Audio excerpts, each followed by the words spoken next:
What is up, Scrubs? I'm back with another deck profile. I do a lot of these because I do a lot of deck building, and I hope that's okay.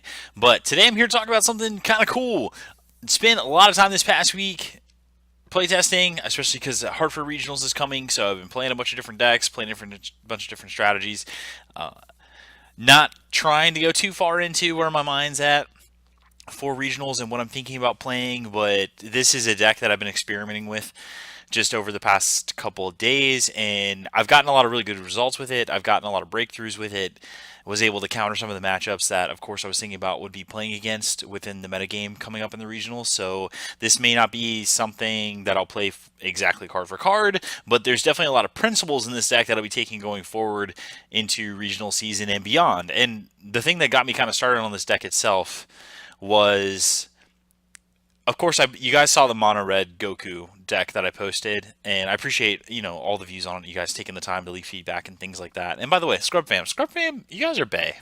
Scrub Fam's bae, and I truly appreciate all your feedback and of course your subscription. So continue to subscribe, and I'll continue to provide some decent content. I went back to using the normal headset because the audio, I was getting complaints about audio, which is weird because I thought I was using a cool microphone. Maybe it was my fault. User error, probably, but it's fine.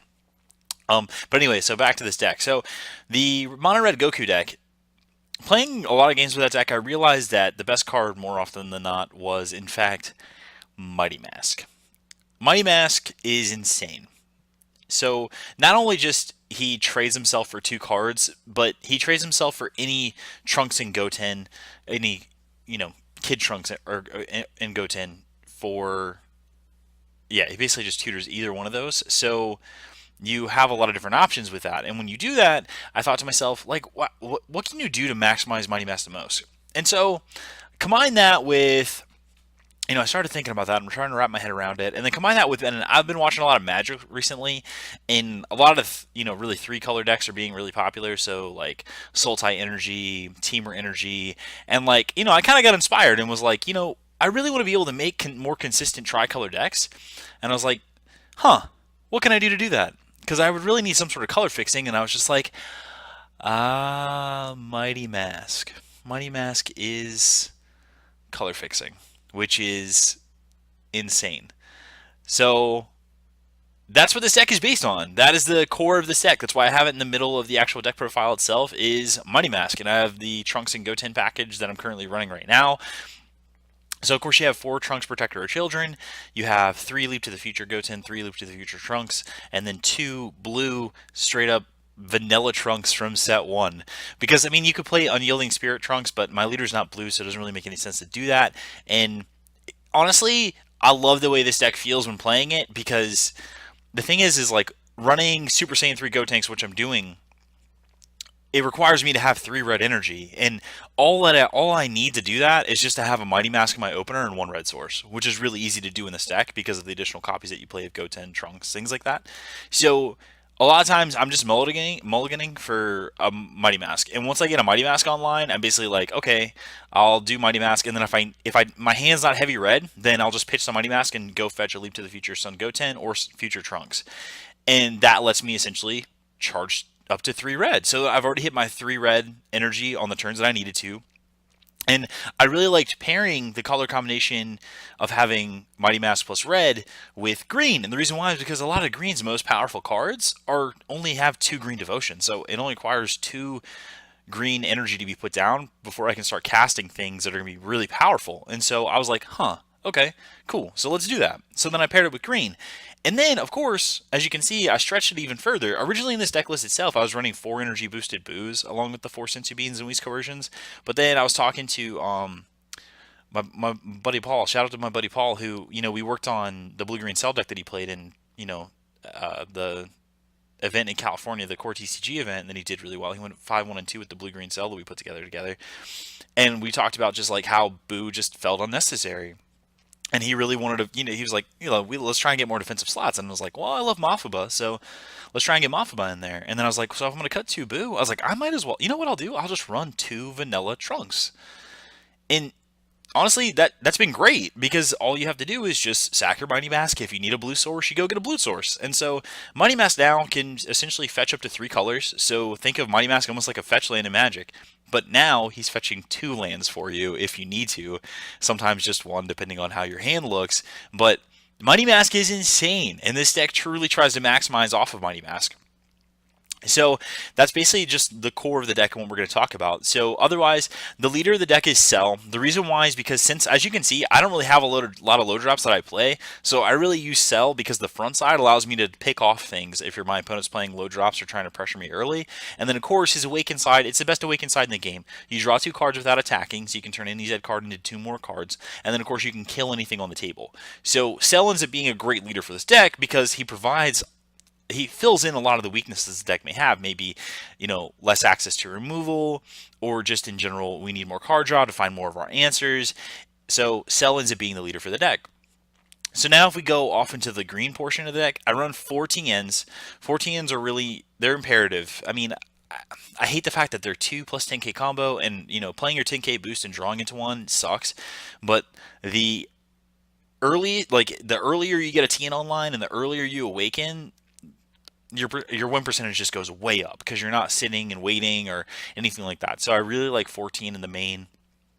Um, I run 3 Perfect 4 cells and 3 cells birth. The main reason why is because I want to provide inevitability for the deck itself, and that's the thing about this. Like, I've seen other versions of this deck, and I've talked to the people that have been running red mostly with Cell, and they've been doing like red, blue, splash green for just Tina and Trunks.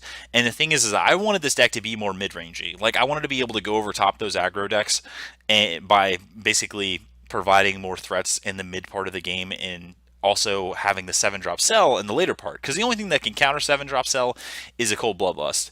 And that's only one deck archetype. And that's another thing about this deck, is this can get around Cold Bloodlust, not because of counters, but because there's so many threats the opponent has to be worried about, and especially against Ginyu. I have a lot of stuff in here that can just kill Ginyu outright if they don't keep it in check or take care of it. So that's another thing about the deck itself, is I wanted to go a little bit higher because people weren't running the cells or cells birth in their 2 to 3 color cell decks, and I'm not a big fan of that. Like, you have access to this extremely powerful card that can put your opponent down to 3 cards, and you can play another card that essentially acts as ramp for it and makes it only cost 5. And not only that, the 7-drop Cell only costs 2 green. So it doesn't put any sort of color restrictions on me or make me have to work hard for it. I can just get 2 green. And that's another thing about Mighty Mask too, is like, yeah, I run 4 Trunks Protector Children. Like, the last thing I want to do is charge a 10k boost, but if I need a second green and I need it right now, mana today is better than mana tomorrow. Energy today is better than energy tomorrow. So if I need to get it right now and don't want to rely on drawing a second green source, I'll do it. Oh, I'll do it. It's worth it. And so that ends up, the next choices in the green slots are 2 Super Saiyan Gotenks and 2 full power Trunks. So again, a lot of this, like, because I had a shell for the deck built, I showed the original shell to Paul, and we talked about a lot of decisions a lot, and we ended up coming, he was like, oh, because I had different card choices, and the deck was running really well like that. But then he, gave me the ideas like, well, what about 2 Super Saiyan Gotenks? I was like, oh, that makes sense. I can tutor it if I want to, like, which is great. And then also it's just a great 5-drop spell that can only cost 3, so it allows me to be energy efficient, which I love. And then he recommended like some number of full power Trunks, which I thought was a great recommendation. Not only because, like, it's a great attacker, but I've been wanting to play with this card anyway. Like, and when he was just like, yeah, I've been testing this card out and it feels really good, especially because triple strike, and like, that's the thing, triple strike for only 4 energy is insane. So, and then with Cell's ability on the front side and the back side, you're able to clear out the way for yourself. So you put a 4-drop triple striker on board, whether if it's in the early, mid, or late parts of the game, that is a threat your opponent has to deal with. Whether if it has to get cold bloodlusted or crusher balled, your opponent is either going to be wasting some sort of counter on it or they're wasting removal on it, which you love because look at all the hits in this deck. It's insane. So I really like the card. And then, of course, we have 2 Ready to Strike Piccolo. This is a tech call. My original version of the deck list was running 2 of the Promo Android 17s, and that was working really well for me, but 2 Ready to Strike Piccolos does virtually the same thing, and it provides me a blocker just in case. So, a little bit more extra value. The only thing that I don't like about Ready to Strike Piccolo is that I don't really have ways to protect it. Like, I really like it in some of my, like, yellow builds, because I can protect it with, like, Bloodlust or things like that, but there's no way to protect it, but I've gotten this to stick on the table, and if an opponent can't deal with it, or they're forced to use their removal on it, I'm happy. That's one thing too, against like playing against the cell matchup so much, is in the way I'm building my decks now, I want to put things in my deck that forces my opponent to spend removal on it as opposed to something else. So it forces them to be less efficient, and me, of course, my efficiency is going up because I'm going to start resolving better threats and better cards throughout the game. But 3-drop Piccolo is something your opponent has to deal with, so I love it in this deck. And then, of course, we go to our small red portion, which again, I love about Mighty Mask, is because, again, I can play a triple green creature, a triple red creature, and not have any issues because of Leap to the Future, Goten, Leap to the Future Trunks, and Mighty Mask fills in that void for me. So I run 3 Super Saiyan 3 Gotenks. This is, aside from Bobbity, Bobbity is like the top defining card from set 2. Like, that is, without a doubt, it opened up a whole new archetype. It is extremely powerful, but the close second is Super Saiyan 3 Gotenks. Putting 4 bodies on the table, that is really hard to deal with unless your opponent is playing some sort of sweeper, which a lot of people aren't playing sweeper's main deck right now. Their only answer right now is Sensu Beans, which is fine, because I've played against blue decks enough, because I played a lot of red so far this format, because red has been the most powerful cards released of set 2. I played it enough of the blue matchup to know that if my opponent has blue up, they probably have a Sensu Bean. So I'll resolve the Gotenks, I'll swing once with something and force them to use a bean, and then I'll just pass the turn.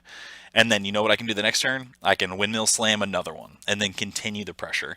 So Super Saiyan 3 Gotenks still one of the most defining cards in the format. Great. Is always going to draw Bloodlust if your opponent has one. And if they don't have one, they're going to get punished for it. And then I run 4 Jiren.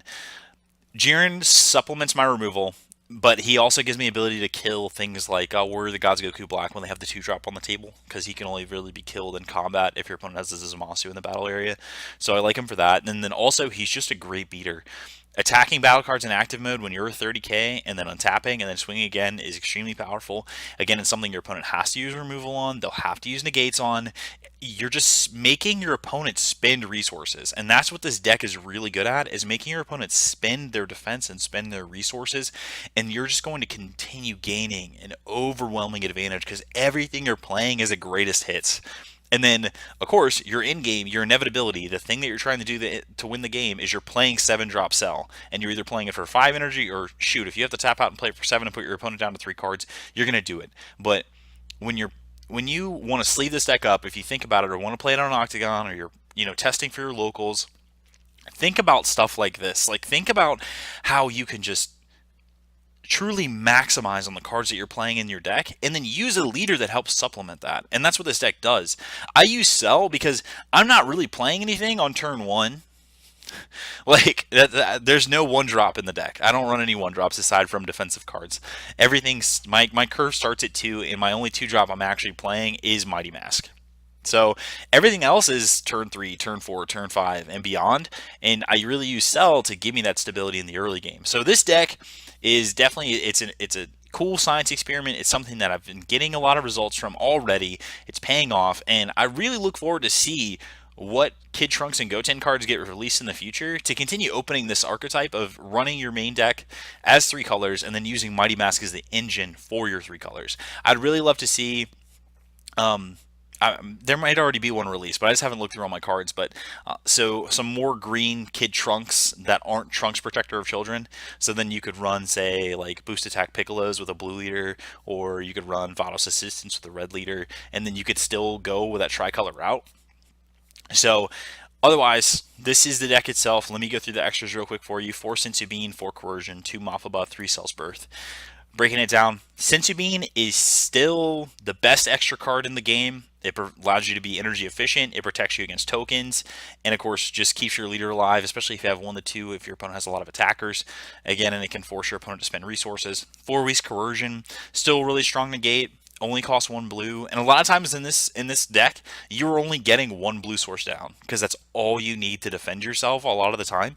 So once you Mighty Mask, pull your Trunks, drop your Trunks, all your defensive cards are live, and that's what that's what I really like about this deck too. Is like your ideal energy state is 3 red, 2 green, 1 blue.